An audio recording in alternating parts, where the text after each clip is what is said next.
네, 많은 관심을 받고 있는 사건, 사고들 짚어보겠습니다. 네, 지금 이 사건 오늘은 손수호 변호사와 함께하겠습니다. 어서 오십시오. 안녕하십니까? 네, 안녕하세요. 네, 자 먼저 YTN이 단독 보도한 내용부터 좀 보겠습니다. 류머티즘을 앓고 있는 어르신에게 건강보조식품을 판 다단계 업체 관계자들이 이제 경찰에 입건됐는데요. 어떤 일이 있었던 건가요? 네, 강연을 통해서 건강보조식품을 판매한 조직인데요. 이런 일이 굉장히 많습니다. 예. 그리고 언론 보도를 통해서도 공개가 되는 중인데 실제로 큰 건강상의 문제가 발생을 했고 그리고 또 법적으로도 여러 가지 논란거리가 현재 드러나고 있는데요. 70대 여성이 류머티즘, 관절염, 또 고혈압 등으로 고생을 하고 있었어요. 그런데 당시에는 병원을 다니고 또 병원 약도 복용을 하고 있었습니다. 예. 그런데 이들 건강보조식품 판매 조직을 만난 다음에 이런 얘기를 들은 거예요. 건강보조식품 먹고 병 치료한 사례들이 있다. 이런 사례를 소개하고요. 그리고 또 병원약 먹으면 이런 부작용 생긴다. 이렇게 부작용을 강조합니다. 이런 홍보에 홀려서 이 다단계 업체에서 구매한 건강보조식품만 먹고 병원약을 안 먹은 거예요. 그러다 보니까 상황이 몸 상태가 굉장히 악화됐고요. 석 달 만에 수치가 굉장히 나빠졌습니다. 네. 자, 이런 상황에서 당시의 상태를 이야기하고 문제를 제기하니까 더 먹어야 된다. 이런 말을 하면서 심지어 여성에게 70대 여성인데 이게 배뇨장애를 호소하니까 전립선 관련된 보조제까지 판매를 합니다. 좀 네. 상식적으로 납득하기 어려운 그런 일들이 있었는데요. 이런 일들이 이루어졌고 결국은 매우 안타깝게도 올해 6월에 폐혈관이 터져서 의식을 잃은 상태에서 결국은 숨지고 말았습니다. 네, 자 상식적으로 좀 납득하기 힘든 얘기를 하는데도 이 부분을 지금 의심하지 못했던 부분인 거잖아요. 그러니까 주로 네. 이런 일들은 어르신들을 대상으로 이제 많이 벌어지는 일인데, 자 세부 내용을 좀 하나씩 짚어보면 70대 여성이 업체의 말을 듣고 눈 수술까지 취소했다. 그러니까 병원에 눈 수술을 하기로 돼 있었는데 이 수술마저 취소했다고 하더라고요. 그러니까 상당히 이 보조 식품에 대해서 얘기하는 거를 좀 신뢰했던 것 같아요. 그렇습니다. 다양한 종류의 영업 형태가 있죠. 예. 그리고 건강보조식품을 판매할 때 강연 형태로 이야기를 하는 것 자체가 불법은 아닙니다. 예. 다만 그 내용이 중요한데요.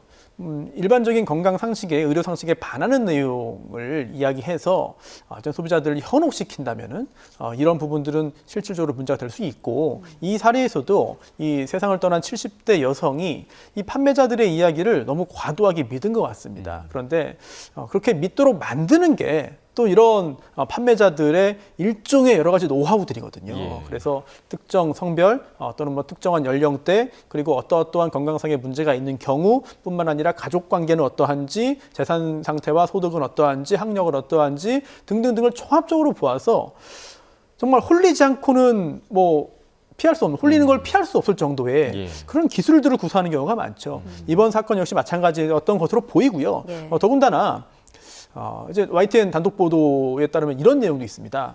이 업자들이 이 피해자에게 60대 여성이 이렇게 말했다는 거예요. 자녀가 알면 못 먹게 할 수 있으니까 자녀들에게 알리지 말아라. 네. 이거는 본인들도 뭔가 지금 상황이 문제가 있다는 걸 알면서도 그렇죠. 이런 것들을 막기 위해서 이런 말을 했다는 건데 이 역시 경찰에서 굉장히 주의 깊게 봐야 될 부분인 것 같습니다. 네, 자식들은 어머니를 참 어이없게 잃었으니 슬픔을 넘어서 이제 화가 치밀어 오를 것 같은데 네. 이 다단계 업체를 고소했다고요? 그렇습니다. 일단 사기죄를 적용했습니다. 거짓말을 해서 속였다. 그러면서 돈을 벌었다라는 이야기를 하고 있는 것이고요. 그리고 또 업무상 과실치사도 주장하고 있습니다. 지금 판매업자들이 고의는 아닐지 몰라도 실수를 했고 그로 인해서 어머니가 세상을 떠났다. 그러니 그에 대한 책임을 져야 된다라고 주장을 하고 있는 것이고요. 예. 현재 입건된 상태이기 때문에 아직 수사가 상당히 많이 진전되지는 않은 상태로 보입니다. 하지만 경찰에서 이번 사건을 굉장히 주의 깊게 봐야 될 것으로 보이고 그리고 역시 이 보도 내용을 보면은 이 판매자들과 나눈 대화도 함께 보도가 됐어요. 예. 그래서 당시 도대체 왜 이렇게 했느냐라고 기자가 물었더니 이거 미국의 제약회사에서 만든 거고 근거도 있고 임상실험 거쳐서 나온 거다. 꽤 당당하더라고요. 네네. 그러니까 문제 없다. 이게 정말 본인이 당당하게 정말 문제가 없다고 믿어서 하는 것인지 아니면 지금 상황에서 잘못을 빌 수가 없는 상황이라고 판단해서 의도적으로 그렇게 하는 건지 시간을 벌기 위해서 이런 경우도 있기 때문에 역시 수사기관에 잘 파봐야겠습니다만 어쨌든 자신이 병원의 약을 먹지 않고 건강보조식품만 먹어도 병 나을 수 있다라는 말을 했다고 인정을 했거든요. 이런 부분들도 굉장히 중요한 그런 사항이라고 할 수 있겠죠. 네, 그러니까 업체 측의 해명과 관련해서는 경찰의 수사가 있으면 분명히 좀 밝혀질 수 있는 부분일 것 같고요.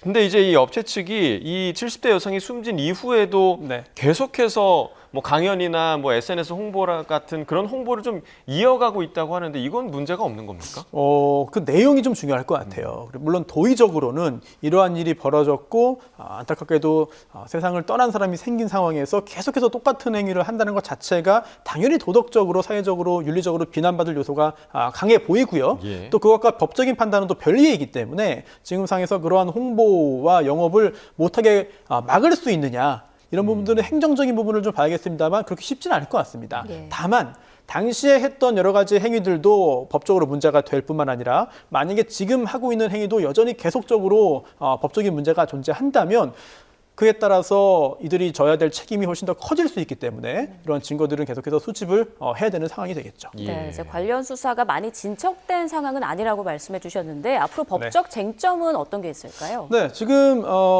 유족들은 사기 그리고 업무상 과실치사로 고소를 했죠. 예. 그런데 그 외에도 이들이 어떤 형태로 판매했는지 그리고 실제로 판매한 건강보조식품이 무엇인지 등등을 다 확인을 해봐야 됩니다. 유사 사건들을 보면은 수사가 진행되면 정말 어마어마한 문제가 드러나는 경우들이 꽤 있어요. 예. 즉 이들이 판 이 건강보조식품이 정말 정상적으로 만들어져서 유통된 물건들이냐 아니면 밀수되었거나 아니면 허가 등을 받지 않은 곳에서 불법적으로 만든 것들을 이렇게 판 것이냐 등등도 따져봐야 되고 그 물건을 따져봐야 되고요. 또한 두 번째는 약사법 관련된 문제 소지도 있습니다. 예. 그래서 이거 따져봐야 되고 더군다나 이 영리 목적이잖아요. 예. 그러면은 보건범죄 단속에 관한 특별법이 있어가지고 더 강하게 처벌될 수 있거든요. 그래서 일단 유족들이 고소한 범죄 죄목은 있지만 경찰 수사에 따라서는 수사의 어떤 그 진행에 따라서는 상당히 다양한 법적인 문제가 드러날 가능성이 있는 상황으로 보입니다. 예. 네, 그러니까 다소 판단력이 좀 떨어질 수 있는 어르신들을 상대로 어떤 불법 행위가 있었는지 좀 명명백백히 밝혀야 할 것 같고요. 그래서요. 네. 이런 경우에 예. 약으로 시작하고 또 건강보조식품으로 시작하지만 투자 사기나 다단계 사기로 이어지는 경우들이 요즘에 좀 있어요. 약에서 끝나는 게 아니고요. 그렇습니다. 그리고 이 약이라는 게 어쩌면 중간 단계인 경우도 있거든요. 물론 이 사건이 그런지 여부는 현재 저희가 정보가 부족하지만 예. 유사한 조직적인 범죄들이 있기 때문에 네. 경찰이 이 부분도 함께 파헤칠 것으로 보입니다. 네, 또 다단계 업체라고 하니까 그럴 가능성도 분명히 좀 있을 것 같습니다. 네, 저희 다음 주제로 넘어가기 전에 저희가 준비한 영상 함께 보고 오겠습니다.